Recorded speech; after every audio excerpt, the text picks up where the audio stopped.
चलिए बेटा हम लोग पढ़ते हैं क्लास 9th का मैथ, क्लास 9th का मैथ।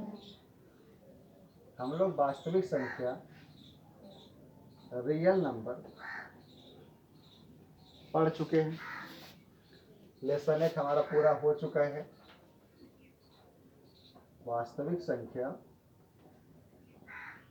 हम लोगों का हो चुका है ना। आज हम लोग पढ़ेंगे और आज से हमारा क्लास शुरू होगा बहुपद की ओर। कहाँ? बहुपद की ओर।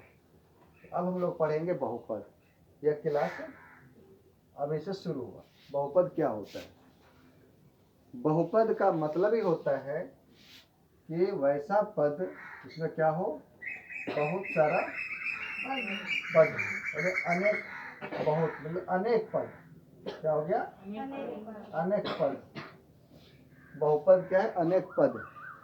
जैसे 2x + 3, ये भी क्या है? बहुपद है। 2x, ये भी क्या है? बहुपद है। x + 1, ये भी बहुपद है।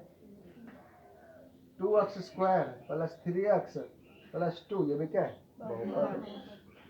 6x³ 2x स्क्वायर लिखे 9, ये भी क्या है? बहुपद है। 4x³ 3x² + 9x + 2, ये भी क्या है? बहुपद है। 6x³ + 4, ये भी एक बहुपद हो सकता है। 9x⁴ 3x³ या 3² 4x + 3, ये भी बहुपद है। ये सब बहुपद है। तो आप कहोगे सर जी मैं समझ गया कि आप x वाले को बहुपद कह रहे हो ना। बेटा x जरूरी नहीं है।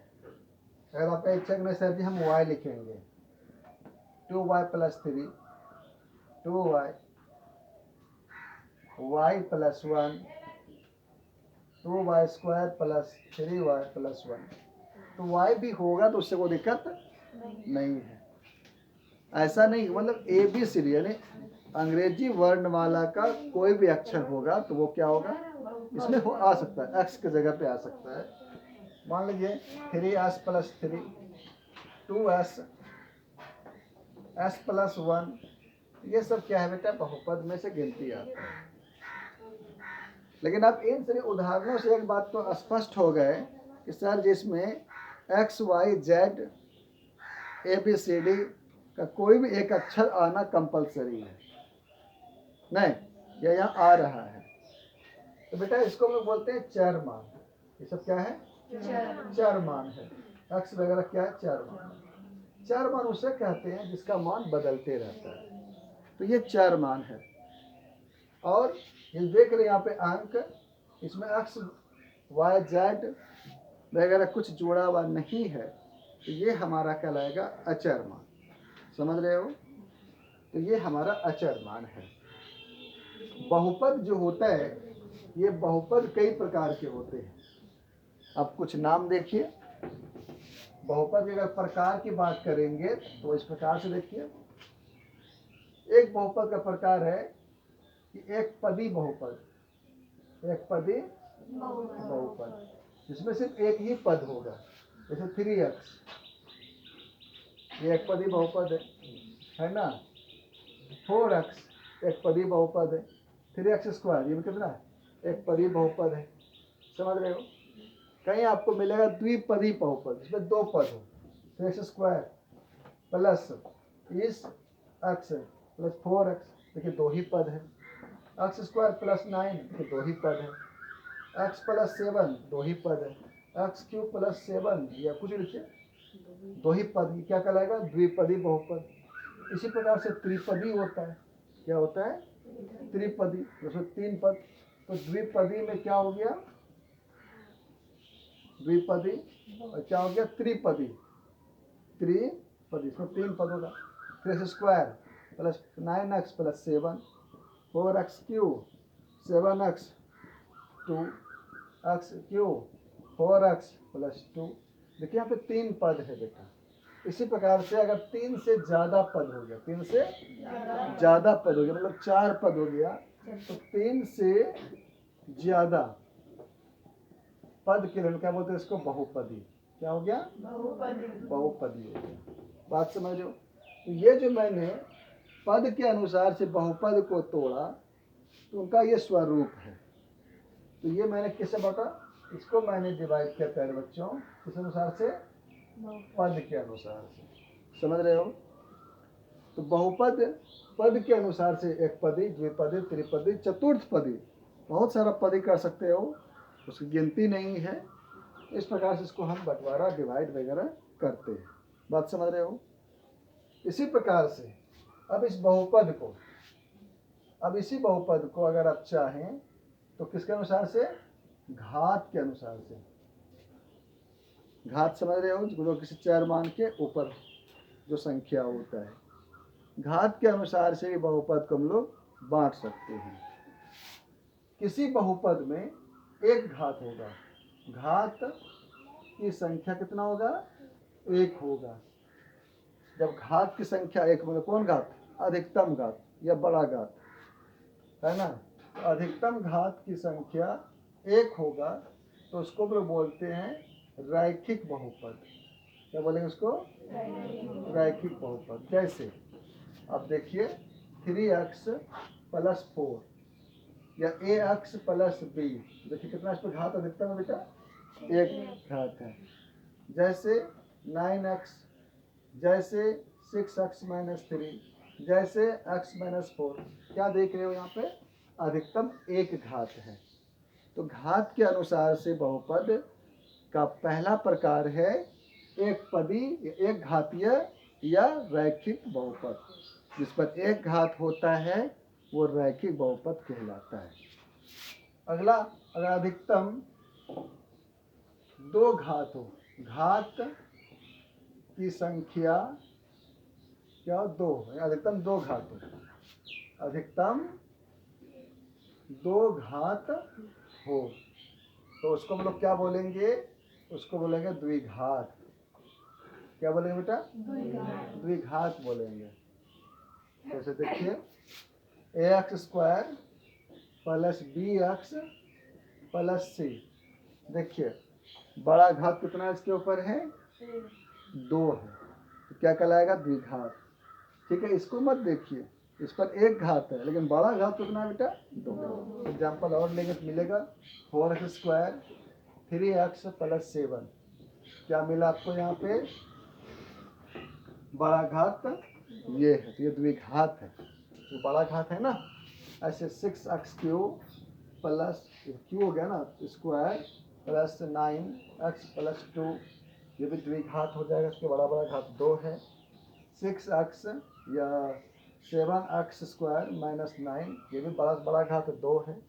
तो बड़ा से बड़ा घात देखिए, और उस बड़े से बड़े घात के नाम पर ही उस बहुपद का नाम होता है। जैसे आपके यहाँ आपके मम्मी पापा का नाम आपके बड़े भाई के नाम से पुकारा जाता है, नहीं? समझ रहे हैं ना?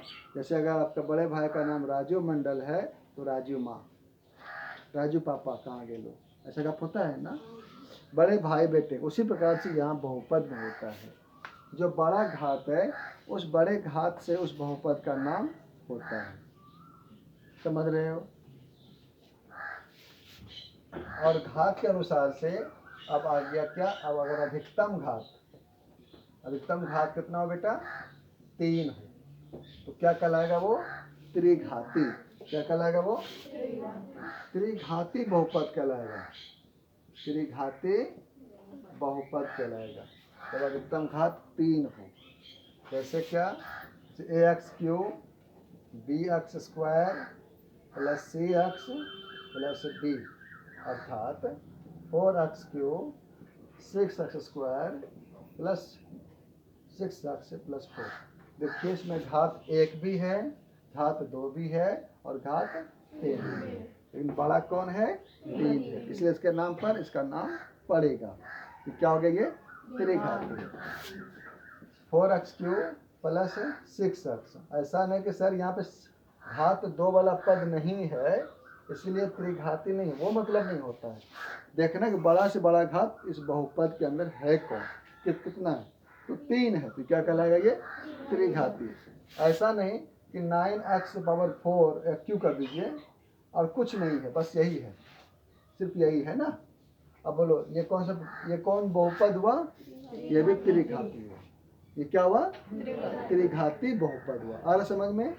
अब ऐसा है सर जी और सब पद तो यहाँ है ही नहीं, नहीं है तो नहीं है, लेकिन बड़ा से बड़ा घात तो यहाँ पे 3 है, तो क्या कहलाएगा? त्रिघाती बहुपद कहलाएगा। ठीक है, यहाँ तक आ रहा समझ में आपको? इसी प्रकार से मान लीजिए 9x³ + 4x + 9, ऐसा नहीं है कि ये नहीं कहलाएगा, ये भी त्रिघाती ही कहलाएगा कि घात 1 है, यहाँ पे घात 2 वाला एब्सेंट है, समझ रहे हो? उससे मतलब नहीं है, बड़ा से बड़ा घात क्या है यहाँ पे, जो भी बड़ा से बड़ा घात है वो क्या कहलाएगा? उस घात से उस बहुपद का नाम होगा। आ रहा समझ में बेटा? अब इसी प्रकार से हम लोग अब घात और बहुपद में संबंध स्थापित करेंगे, घात और पद में संबंध स्थापित करेंगे। जरा इसको यहाँ पर देखेंगे हम लोग। अब देखिए यहाँ पे टॉपिक, यहाँ पे ये प्यारे बच्चों, इसका यहाँ पे ये ये पद है और ये मेरा घात है, दोनों में क्या संबंध है, रिलेशन क्या है, वो देखिएगा। इसका प्रश्न में क्या काम आएगा? जैसे आपको बोलेगा कि द्विघाती एक पद लिखिए, समझे बढ़िया से? द्विघाती एक पद मतलब घात कितना होना चाहिए? 2। सवाल तो कुछ है नहीं, सवाल तो अपने मन से उसको लिखना है ना। मान लीजिए x², देखिए 2 घात हो गया, इसमें कितना पद चाहिए? इसको तो अकेला पद है। और यही सवाल पूछता कि द्विघाती 2 पद, क्या चाहिए? 2 पद, द्विघाती 2 पद।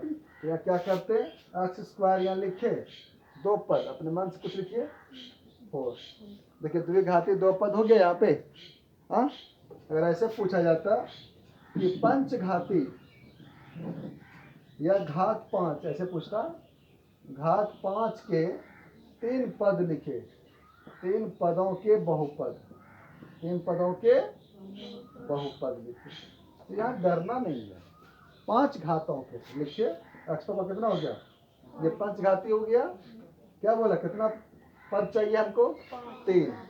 बेटा घात 5 चाहिए, घात मैंने 5 कर दिया, कितना पद चाहिए हमको? पद 3 चाहिए। अब 3 पद लिख सकते हैं आराम से, 4x + 5, देखिए 3 पद हो गए यहाँ पे। तो ये पद और घात के बीच संबंध है।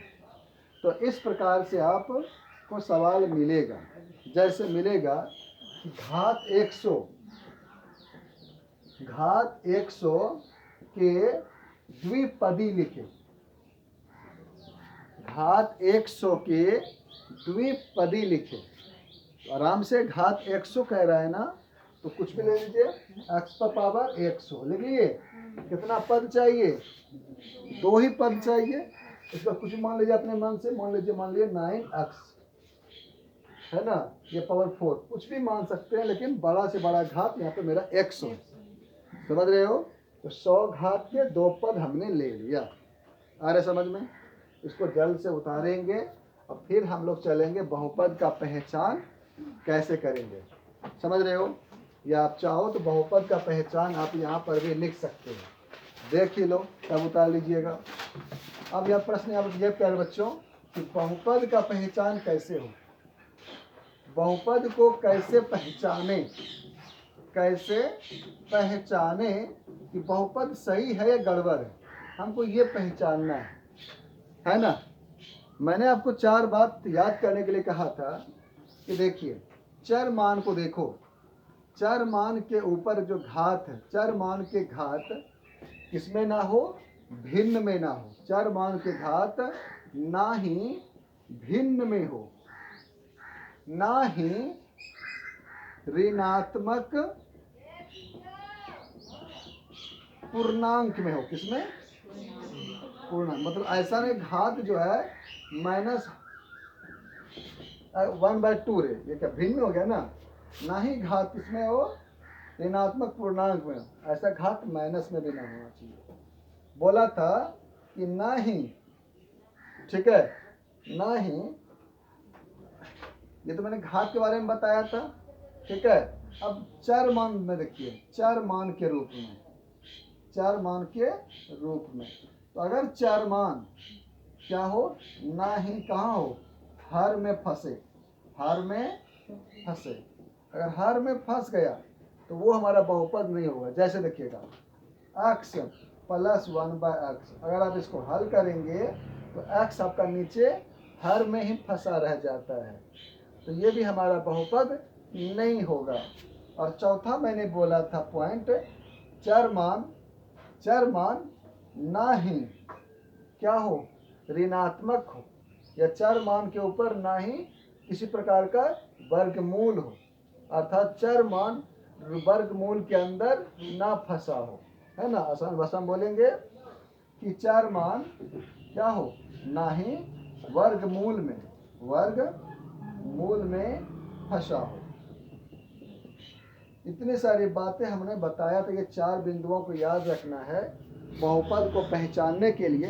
ये 9th क्लास में आपको 2 मार्क्स तो देगा ही, 10th क्लास में आपको पूरे 1 से 2 नंबर देने वाला ये खाली बहुपद पहचानने से। तो बहुत आसान चीज़ है, घात पे पूर्णांक ना हो, मतलब कौन पूर्णांक नहीं हो, ऋणात्मक पूर्णांक ना हो, घात भिन्न में ना हो, चर मान रूट में ना फंसा हुआ हो, और हर में चर मान ना फंसा हुआ हो।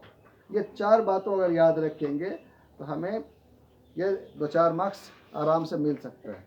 इसको उतारी जल्दी से, अब हम लोग लेसन 2.1 पढ़ना शुरू करेंगे।